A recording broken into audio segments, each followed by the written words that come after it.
Hi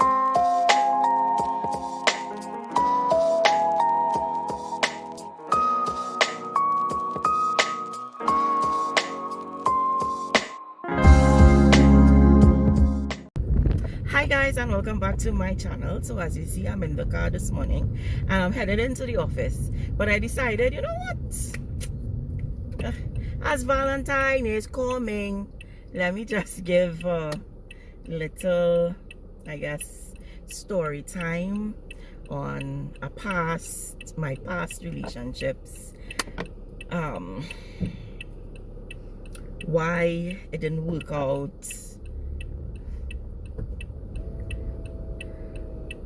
love is lovely and all that jazz. And I was just thinking, like, I spent a lot of time this morning thinking, what story is worth a story time? What story is worth a story time?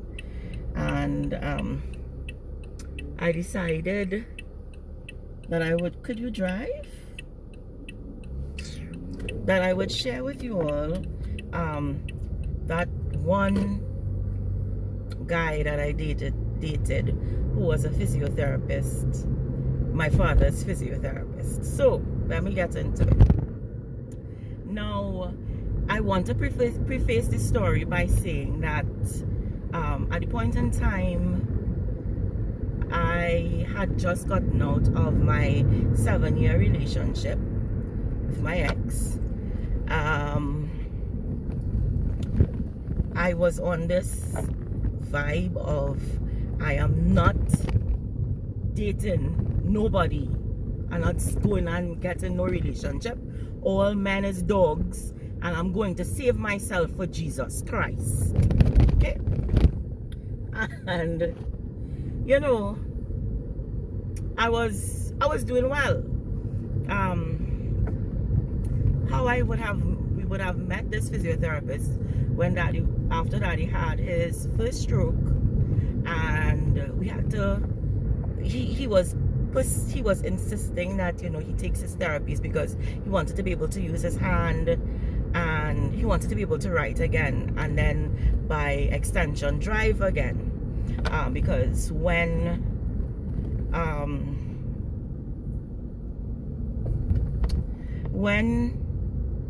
he got the stroke, we had stopped him altogether. So I would have left. I went to Jamaica. I came back home, and when I came back home, he insisted that he should resume his therapy, because when I left and I went to Jamaica for some strange reason, he would have stopped. So he insisted that he resumed his physiotherapy. So I would have reached out to his old physiotherapist and asked for a referral. He would have given me this physiotherapist's number. So I was like, okay, good. Started physiotherapy, and then before we knew it, he started going down. He got really sick. He wasn't eating and all that stuff. So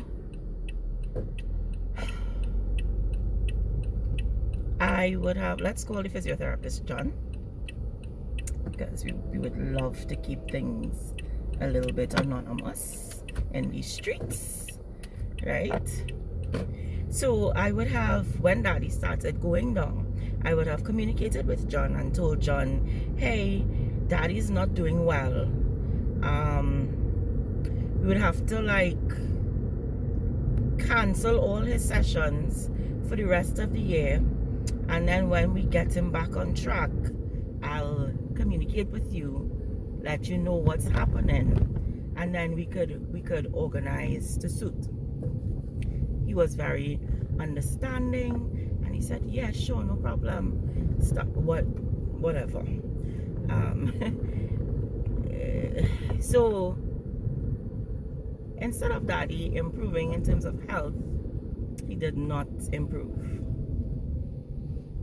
And I would have kept in contact with the physiotherapist because, you know, I felt like he needed to know what was going on with daddy. Now, at this point in time, our conversations were strictly pertaining to my father and his health. right? So I would tell him, well, we went to the doctor this time, and this is what is happening. I would have told him we took the decision to put a feeding tube in Daddy so that he would have been able to eat again, and the doctors did indicate that once he started eating again, that things would get back to normal. So we were keeping in contact on a professional basis. Sadly, Daddy passed. So when Daddy did pass, I would have also communicated and let him know that, hey, Daddy passed. We're not planning to have a wake, right? But when we decide to have the funeral, I will definitely keep you in the loop, right? So I did that, and I genuinely was not expecting the guy to come, because at the end of the day, it's just a client, right? And it was money. So I felt as though, he may not come to the funeral. I'm just telling him this out of, I guess, courtesy. I would have also communicated with the former physiotherapist that he had would have seen my post on Facebook and reached out to me. So, alright, cool. I can't even remember if it was Ko and Candace and I doing the eulogy, but I know that at the point in time when I was reading my tribute to Daddy, and I looked up, trying not to cry, because bad man don't cry, trying not to cry and keep my composure together, and I looked up, I saw him.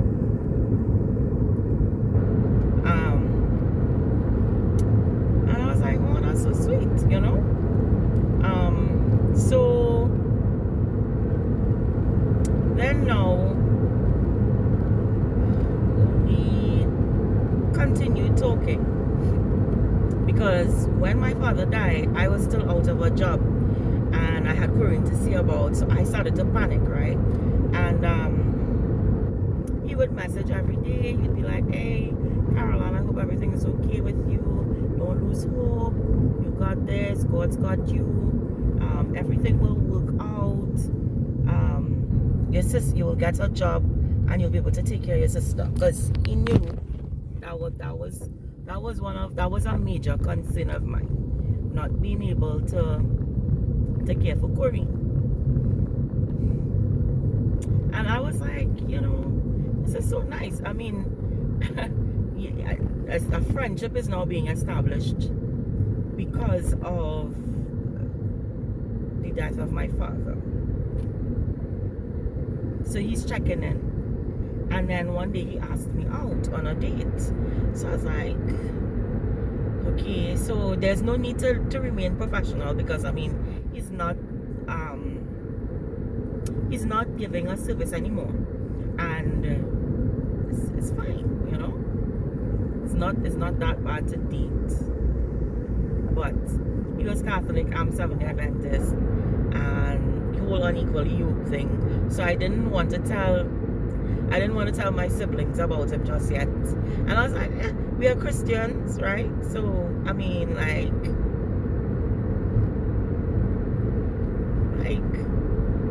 we can work this out.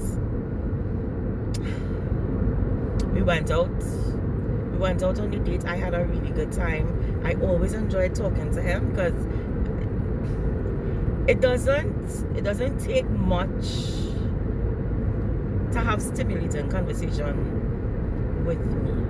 Once you're making the effort to do so, we'll have stimulating conversation. Like, I'm not that difficult of a person to talk to. Well, at least I don't feel so. Anyways, so we were having these lovely conversations, and we went out one time, and all the other times was he would pass and check me.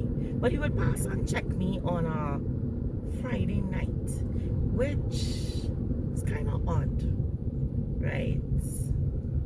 And I asked him, I said, how come a Friday night or a Saturday night? I was like, how come, how come we don't go out and lime? Like, we could go to the beach, we could go, we could go places. And he was like, my time is so busy, and I am so involved in church life, blah blah blah, that I don't have time. Like during the week, I don't have time. So I am giving you the free time that I have. So it's like, feeling special that Friday night, Saturday night is Caroline time. Caroline and John.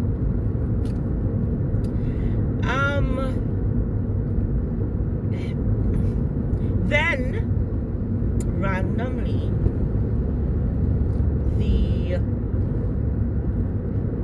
he just ghosted me. Like, he just disappeared. And I'm like I'm messaging him, hey, is everything okay? I don't understand, like, where you're going. Did I do something that was wrong? And at that point in time, let me see, what year was that? That was 2015, right? 2015. Yeah, 2015. We didn't know about ghosting. Like, people would just disappear. You didn't really know about ghosting. So I was like, is everything okay? And I'm there messaging and he's not responding. So I'm like, okay. And I think about 2 weeks went by. 2 weeks went by and he didn't respond. And I was just like, well, all right, fine, no problem. After the second week, he just reappeared. So I was like, where were you? Were you not getting my messages? It was really random of you to just disappear on me like that. And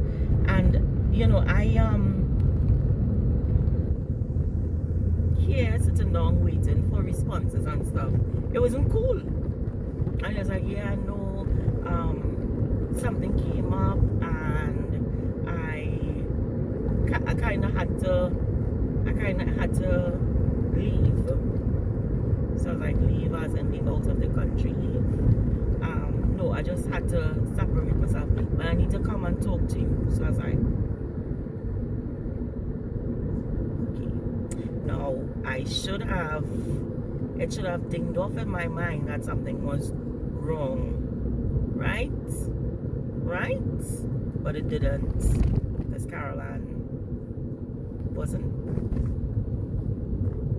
wasn't too smart. And I would say smart because when it comes to relationships, because of the fact that it was one long-standing relationship that I was in. So all these tricks and stuff I know about getting on. That's what I know about, right? But you just disappearing, like, that was new to me. And I wasn't understanding it. Right? So I was like, okay, well, we'll talk. So he came by a Friday night and we sat in maybe the gallery or the living room and we were talking. He really likes me, and but then when he thinks about the fact that I am SD and he is Catholic and that's unequally yoked and blah blah blah. And I was like, you are not hitting me the unequally yoked talk that I rationalize. No, you cannot be hitting me that talk. So he was like, yeah, and I have a big position in my church and whatever. I was like, all right, cool. So is this the end? He was like, yeah, we should really not see each other anymore. I was like, fine, not a problem. Because bad man does do things like that. You know, you play like it's not bothering you, but it obviously was bothering me because I started to like him. And to be honest, I didn't find it was fair. I was like, I was going good all the time. Like, all man was dog. And you just come out of the blue into harassing me, asking me to go out and shit and stuff. And just randomly, so you now realize that you have a big position in your church. So you did not know that I was having the Adventist before you started harassing me. Alright, no problem. No problem, I'm gonna leave it. So I am either very, I could be, there's no gray areas for me. It's very hard to be gray. So when he said that, I wasn't messaging, I was not calling, and apparently that bothered him. So he started back calling and messaging and then asking if he could come see me and whatever. So it started back again. And then he ghosted me again. So I was like, no, you can't be doing this. Is a game, is a puppy show, what it is. I started to get really angry. Right? Now, let me just put a plug there. He was tall, he was dark, he was good looking, and funny, conversationalist. So I was like, this is what I want. So when he ghosted me, I was like, okay, this is not making any sense. It's like, why are you coming back in my life and then disappearing and acting like it's nothing when you disappear? Like, I shouldn't feel offended or bothered. Oh my God. Or bothered by the fact that you just disappearing. Like, what is that vibe? Anyway, so the second disappearance, when he came back, I think it was 2 weeks again, when he came back, I was like, no, you can't be doing me this. Like, this is not cool. And he was like, yeah, no, and whatever. And he came back and he talked the same stupidness about ending things. And I'm like, yo, you need to make up your mind, because when I decided that, okay, you want to end, you decided you wanted to end it, and when I decided to comply with your desire, you didn't want it again. So like, you are confusing me. You need to make up your mind what it is you're really for, and let me know what it is you're really for. And he was like, yeah, well, this is it, yeah. This is it. I was like, okay, cool. And then when I said okay, cool, and I cut off communication, I think 12 o'clock. Was it 12 o'clock? Oh. Good morning. Was it 12 o'clock? I can't even remember, but he called me, he told me he was outside. I was like, you're outside? Yes, I'm outside. I came to see you, whatever. Alright.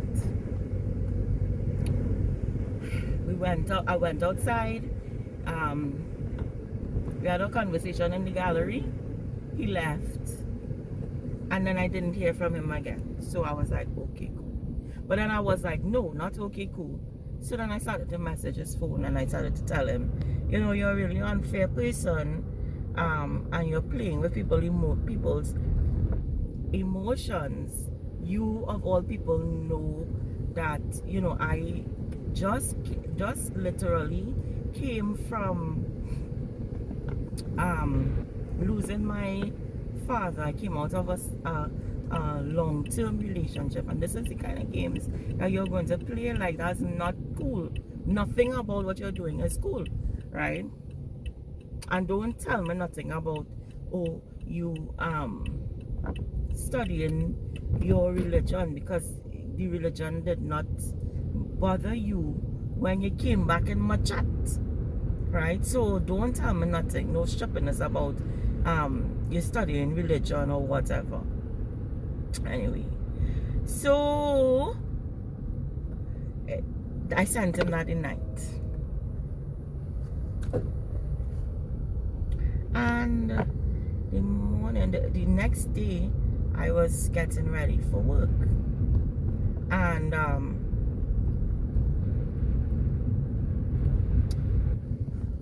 it is because I saw him, well, his number calling mine. So I was like, well, okay, he probably wants to talk things through or whatever. So I answered the phone. Tell me why on the line was a female. I am at my work. I'm like, I'm like, hello. So she's like, leave John alone. Leave John alone. So I'm like, excuse me? So she's like, this is John's fiance, and you are trying to mash up our happy home, and just leave him alone. He doesn't want to be with you. I'm like, hold on. You are who? I am John's fiance. We've been together for how much of a years, blah, blah, blah, blah, blah. I said, sis, let me tell you something. In my book, you did not exist. He never said anything about you, about having a fiance. Like, you are non-existent. Nevertheless, if you know that your man horning you, and you decide to use his phone to call the woman that you suspect he's horning you with, then kudos to you, and you could stay with him. I don't want it. And I hung up the phone. I was shaking because I couldn't believe it. I was like, no way in hell did I plan to be a horner woman, right? Because I did not know that he had someone. And that day, after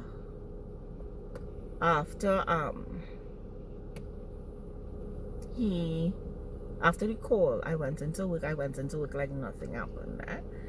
I went and I sat down, and I was like trying to process it all, but I still try to keep busy.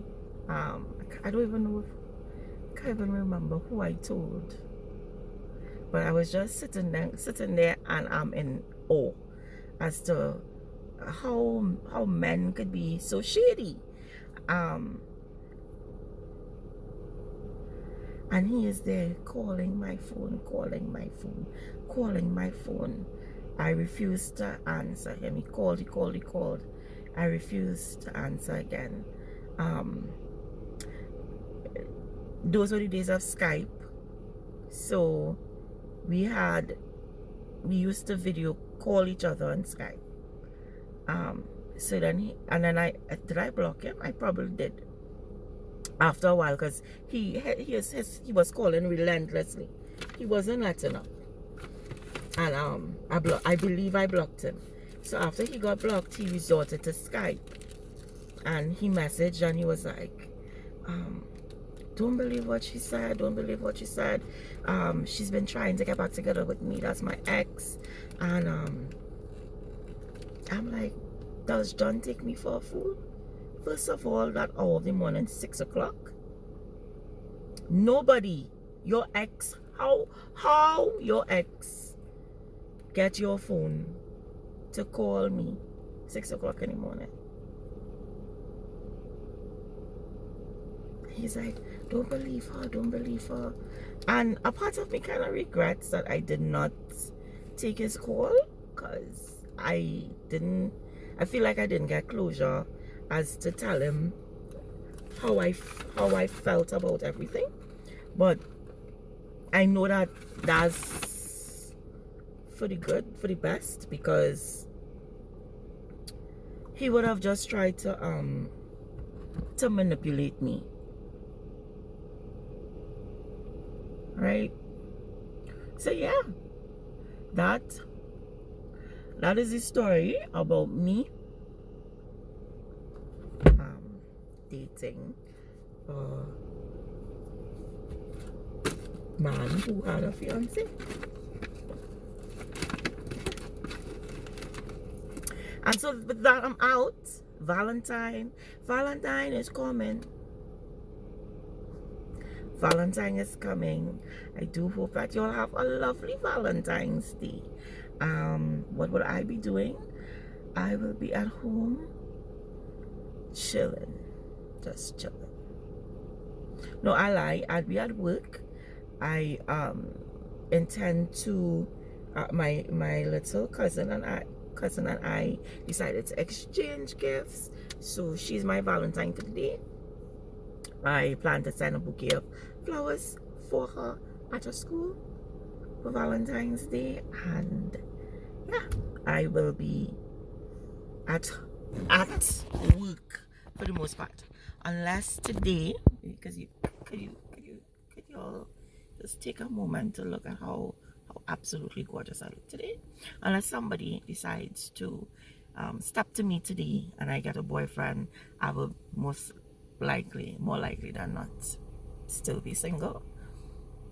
still be doing my do. With that, I'm out. I do wish you all have a safe and productive day today. I will see you guys in the next video.